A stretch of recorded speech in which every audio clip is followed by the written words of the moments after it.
Good morning friends. आज हम पढ़ेंगे ईआर मॉडल के बारे में। तो स्वागत है हमारे चैनल में आपका।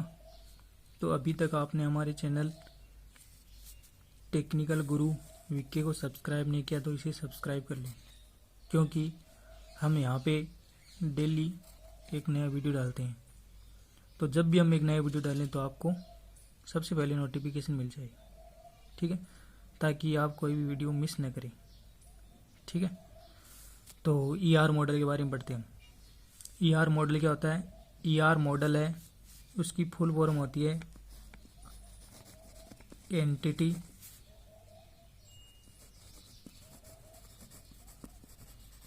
Relationship model. ठीक है, एंटिटी रिलेशनशिप मॉडल होती है। तो ईआर मॉडल क्या होता है? ER model is a technique है that represents system data as entity and relationship among them.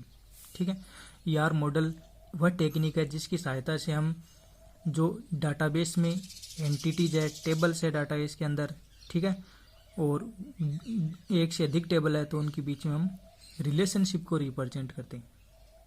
ठीक है, तो रिलेशनशिप को ग्राफिकली रूप में रिप्रेजेंट करने के लिए हम ईआर मॉडल का यूज करते हैं, जिसमें हम अलग अलग प्रकार के जो सिंबल्स है उनका यूज करते हुए हम ईआर मॉडल में डाटा को रिप्रेजेंट करते हैं। ठीक है, तो an ER chart can express the overall logical structure of a database graphically. ER chart या ईआर डायग्राम, उसकी सहायता से हम डाटाबेस के डेटा है, ठीक है, उसको ग्राफिकली रूप में रिप्रेजेंट करते हैं, उसकी लॉजिकल स्ट्रक्चर रिप्रेजेंट करते हैं कि कैसे डाटाबेस को हम डाटा को डाटाबेस में रिप्रेजेंट करेंगे। The ER model consist of the following major components. ER model है वह ये मेजर कंपोनेंट्स रखता है, ठीक है, जिसकी सहायता से हम ये जो चीज़ रिप्रेजेंट करते हैं वह ये चीज़ है जिसको हम ईआर मॉडल में रिप्रेजेंट करेंगे। एंटिटीज को रिप्रेजेंट करेंगे, एट्रीब्यूट्स को रिप्रेजेंट करेंगे, रिलेशनशिप को रिप्रेजेंट करेंगे और की एट्रीब्यूट्स को रिप्रेजेंट करेंगे। की एट्रीब्यूट्स मतलब जो कीज है उनको रिप्रेजेंट करेंगे। ठीक है, जैसे प्राइमरी की हो गया, कैंडिडेट की हो गया, फॉरेन की हो गया, ठीक है, उन सभी को हम रिप्रेजेंट करेंगे। तो सबसे पहले पढ़ते हैं हम एंटिटी क्या होती है। तो an entity is a class of persons, places, objects, events और concepts about which organization need to collect and store data. ठीक, एंटिटी क्या होती है? एंटिटी एक क्लास होती है पर्सन्स की, ठीक है, जिसके अंदर पर्सन्स होते हैं, प्लेसेज होते हैं, ऑब्जेक्ट्स होते हैं, इवेंट्स होते हैं, उन सभी को हम क्या बोलेंगे? एंटिटी बोलेंगे। ठीक है, तो two objects are mutually distinguishable. दो ऑब्जेक्ट या दो एंटिटीज होगी, वे अपनी प्रॉपर्टीज के आधार पर एक दूसरे से अलग अलग होगी। ठीक है, जैसे दो एंटिटी हम ले लेते हैं, एक तो ले लेते हैं एंटिटी,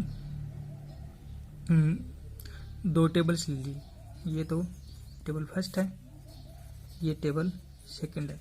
तो ये दो एंटिटीज एक दूसरे से एक ही प्रकार की है, ये टेबल है, ये टेबल है, लेकिन ये दोनों एक दूसरे से डिफरेंट हो। किस प्रकार? जैसे इसका कलर दे दिया हमने ग्रीन और इस पे कलर दे दिया हमने रेड, तो दोनों एंटिटीज एक दूसरे से डिफरेंट हो गई। किस प्रॉपर्टी के आधार पर? कलर प्रॉपर्टी के आधार पर। इसका कलर ग्रीन है, इसका कलर रेड है, तो ये दोनों ऑब्जेक्ट्स एक दूसरे से डिफरेंट हो जाएंगे। ठीक है, एक एंटिटी को है वो या डायग्राम में हम किस तरह रिप्रेजेंट करते हैं? रेक्टेंगल के द्वारा रिप्रेजेंट करें। एक एंटिटीज को हमें दिखाना है तो हमें इस रेक्टेंगल के द्वारा हम रिप्रेजेंट करेंगे या डायग्राम में। जैसे स्टूडेंट एंटिटी है तो इसको रिप्रेजेंट करेंगे रेक्टेंगल में। ठीक है, ऐसे एंटिटी को रिप्रेजेंट करते हैं। तो जैसे पर्सन है, उसके अंदर कौन कौन सी एंटिटी जाएगी? एम्प्लॉयज एंटिटी जाएगी, स्टूडेंट एंटिटी जाएगी, कस्टमर एंटिटी जाएगी। प्लेसेज है, उसके अंदर कौन कौन सी एंटिटी जाएगी? ऑफिस प्लेस है, क्लासरूम है, डिपार्टमेंट है, ठीक है, उसको रिप्रेजेंट। ऑब्जेक्ट्स के अंदर बुक है, फर्नीचर है, व्हीकल्स है, इनको रिप्रेजेंट करेंगे। इवेंट्स के अंदर सेल्स इवेंट है, परचेज इवेंट है या इन्वेंटरी इवेंट है, उनको रिप्रेजेंट करेंगे किसके अंदर? इवेंट्स एंटिटी सेट के अंदर। तो सेम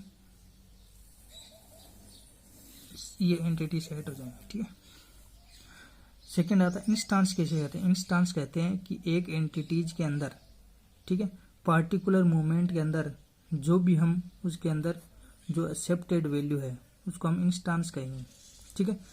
जैसे एक एंटिटी हमारे पास में, कौन सी एंटिटी है, जैसे स्टूडेंट एंटिटीज है।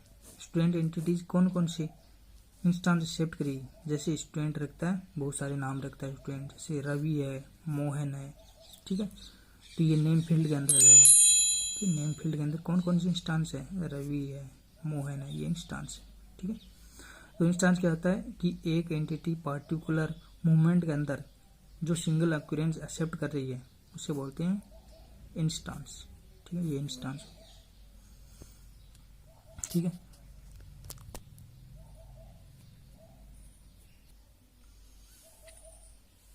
फिर हम देखते हैं एंटिटी सेट क्या होता है। एंटिटी सेट क्या होता है कि सेम टाइप की जो एंटिटीज होती है, ठीक है, उनके कलेक्शन को हम कहते हैं एंटिटी सेट, जो कि कुछ कॉमन प्रॉपर्टीज है वह एक दूसरे से शेयर करेगी, ठीक है, उनको हम बोलते हैं एंटिटी सेट। जैसे हम दो एंटिटीज लेते हैं, एक एंटिटीज ले ली स्टूडेंट और दूसरी एंटिटी ले ली एम्प्लॉय, ठीक है। तो ये दोनों क्या है, एंटिटी सेट हो गया, ठीक है, एंटिटी सेट हो गया। ये एंटिटी सेट हो गया। किस नाम की एंटिटीज, ये हो गई पर्सन्स नाम की, ठीक है, पर्सन्स नाम की एंटिटी सेट हो गया, जिसके अंदर दो पर्सन है, एक स्टूडेंट एक एम्प्लॉय, ठीक है। तो ये इसकी कॉमन प्रॉपर्टीज शेयर करी। कौन कौन सी कॉमन प्रॉपर्टी, जैसे आईडी, ठीक है, एम्प्लॉय की भी आईडी, और नेम, स्टूडेंट का नेम, और नेम एम्प्लॉय का नेम। तो ये कॉमन प्रॉपर्टीज होगी ना, नेम वाली कॉमन प्रॉपर्टीज होगी। तो ये कुछ कॉमन प्रॉपर्टी शेयर करेगी, ठीक है। तो ये जो कॉमन प्रॉपर्टी शेयर करेगी वे चली जाएगी किसमें, एंटिटी सेट में चली जाएगी। जैसे पर्सन्स नाम की एंटिटी सेट में आपने बताया थी स्टूडेंट और एम्प्लॉय, ये किस एंटिटी सेट के अंदर आएगी, पर्सन्स एंटिटी सेट के अंदर आएगी, ठीक है।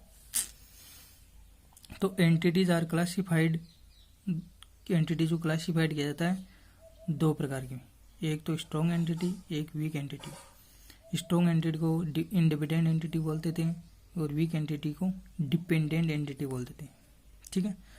तो स्ट्रॉन्ग एंटिटी वह एंटिटी होगी जो कि अपने एग्जिस्टेंस के लिए, अपने जो एग्जिस्टेंस के लिए किसी दूसरे एंटिटी पे डिपेंड नहीं होती, ठीक है, उसे बोलते हैं स्ट्रॉन्ग एंटिटी, ठीक है।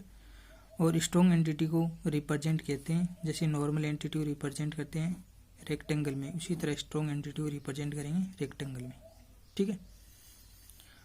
और स्ट्रॉन्ग एंटिटी है उसमें एक फील्ड ऐसा होगा जिसको कि हम प्राइमरी की फील्ड होगा। स्ट्रॉन्ग एंटिटी है उसमें एक फील्ड ऐसा होगा प्राइमरी की फील्ड, ठीक है, ये प्राइमरी की फील्ड होगा एक फील्ड, तो तभी वह स्ट्रॉन्ग एंटिटी बनेगी, ठीक है। और एक एंटिटी को वीक एंटिटी तब कहेंगे जबकि वह अपने एग्जिस्टेंस के लिए, ठीक है, स्ट्रॉन्ग एंटिटी पे डिपेंड होती है, ठीक है, या अदर एंटिटी पे डिपेंड होती है, उसे बोलते हैं स्ट्रॉन्ग वीक एंटिटी, ठीक है। और वीक एंटिटी में कोई भी फील्ड है, वीक एंटिटी जो टेबल होगी, ठीक है, वीक एंटिटी वाली टेबल, उसमें प्राइमरी की फील्ड नहीं रखेगा वो, ठीक है, प्राइमरी की फील्ड नहीं रखेगी, ठीक है। और वीक एंटिटी को रिप्रेजेंट करते हैं डबल आउटलाइंड रेक्टेंगल वगैरह, डबल आउटलाइन रेक्टेंगल वगैरह रिप्रेजेंट करते हैं यह डायग्राम में, ठीक है, यह डायग्राम में रिप्रेजेंट करते हैं। तो ये एग्जांपल है, ये स्ट्रॉन्ग एंटिटी है जिसका नाम स्टूडेंट है, ठीक है, और ये स्टूडेंट में प्राइमरी की फील्ड है इसलिए ये स्ट्रॉन्ग एंटिटी है, ठीक है। मार्क एंटिटी है कि स्टूडेंट के जो मार्क्स आएंगे, ठीक है, वो किस पे डिपेंड करेगा, स्टूडेंट, यदि स्टूडेंट होगा तभी तो उसके मार्क्स होंगे ना, ठीक है। यदि मार्क्स नहीं हो, स्टूडेंट होगा तो ये स्ट्रॉन्ग एंटिटी इस पर डिपेंड नहीं है, ठीक है। लेकिन वीक एंटिटी जो है मार्क वाइज पे डिपेंड है, स्ट्रॉन्ग स्टूडेंट पे, स्टूडेंट नहीं होगा तो मार्क्स कैसे होंगे, ठीक है। तो वीक एंटिटी है वो डिपेंडेंट, इसको रिप्रेजेंट करते हैं डबल आउटलाइन रेक्टेंगल होगा, ये डबल आउटलाइन रेक्टेंगल है, ठीक है, डबल आउटलाइन रेक्टेंगल है, ठीक है। फिर आता है एट्रीब्यूट। तो एट्रीब्यूट क्या होता है, एट्रीब्यूट होती है जो एंटिटीज है उसकी जो प्रॉपर्टीज है, एंटिटीज की प्रॉपर्टीज है उसे कहेंगे एट्रीब्यूट्स, ठीक है। जैसे एंटिटी है स्टूडेंट, स्टूडेंट नाम की एंटिटीज है, स्टूडेंट की एंटिटीज इसको रिप्रेजेंट करेंगे इसके द्वारा, ठीक है। देखते हैं रेक्टेंगल रिप्रेजेंट करेंगे। और उस स्टूडेंट एंटिटीज़ का जैसे एक इसकी आईडी है, आईडी, ठीक है, ये क्या एट्रीब्यूट हो गया इसका, ठीक है। तो एट्रीब्यूट किसे कहेंगे, स्टूडेंट की जो प्रॉपर्टीज या करेक्टरिस्टिक्स है उन्हें ही हम क्या कहेंगे, एट्रीब्यूट कहेंगे। और एट्रीब्यूट को रिप्रेजेंट करेंगे हम ओवेल के द्वारा, ठीक है, ओवेल से रिप्रेजेंट करेंगे उसे। तो each entity can have number of characteristics which are called attributes. प्रत्येक एंटिटी बहुत सारे एट्रीब्यूट्स या बहुत सारी करेक्टरिस्टिक्स रखेगी या प्रॉपर्टीज रखेगी, उसे हम एट्रीब्यूट कहेंगे। जैसे एंटिटी एम्प्लॉय है, कैन हैव एट्रीब्यूट्स रखती है। जैसे एम्प्लॉय एंटिटी है, उसके एट्रीब्यूट्स हैं employee ID, employee name, employee salary, ये सभी इसके एट्रीब्यूट्स हैं। और एट्रीब्यूट्स है रिप्रेजेंट बाय ओवेल, ठीक है। दो प्रकार के एट्रीब्यूट्स होते हैं, अभी बहुत सारे एट्रीब्यूट्स हैं लेकिन यहाँ पे दो प्रकार के एट्रीब्यूट्स की बात कर रहे हैं हम, सिंपल एट्रीब्यूट और कंपाउंड एट्रीब्यूट। सिंपल एट्रीब्यूट वो एट्रीब्यूट रहता है जो कि केवल सिंगल वैल्यू रखता है, जिस एट्रीब्यूट को हम आगे डिवाइड नहीं कर सकते, उसको बोलते हैं सिंपल एट्रीब्यूट। जैसे एम्प्लॉय कोड है, उसको आगे डिवाइड नहीं कर सकते, वह एक हो गया सिंपल एट्रीब्यूट, ठीक है। फिर है कंपाउंड एट्रीब्यूट्स। कंपाउंड एट्रीब्यूट्स क्या होते हैं, कुछ एट्रीब्यूट ऐसे होते हैं जिसको कि हम लॉजिकली फर्दर डिवाइड कर सकते हैं, उनको बोलते हैं कंपाउंड एट्रीब्यूट्स। जैसे एम्प्लॉय नेम हो गया, एम्प्लॉय एंटिटी है, उसमें एम्प्लॉय नेम एक कंपाउंड एट्रीब्यूट्स हो गया जिसको हम फर्दर डिवाइड कर सकते हैं, ठीक है। जैसे एम्प्लॉय नेम है, उसको फर्स्ट नेम, मिडिल नेम और लास्ट नेम में उसको डिवाइड कर सकते हैं। तो एम्प्लॉय और जो एट्रीब्यूट होता है उसको रिप्रेजेंट करते हैं ओवेल से, ठीक है। That's it.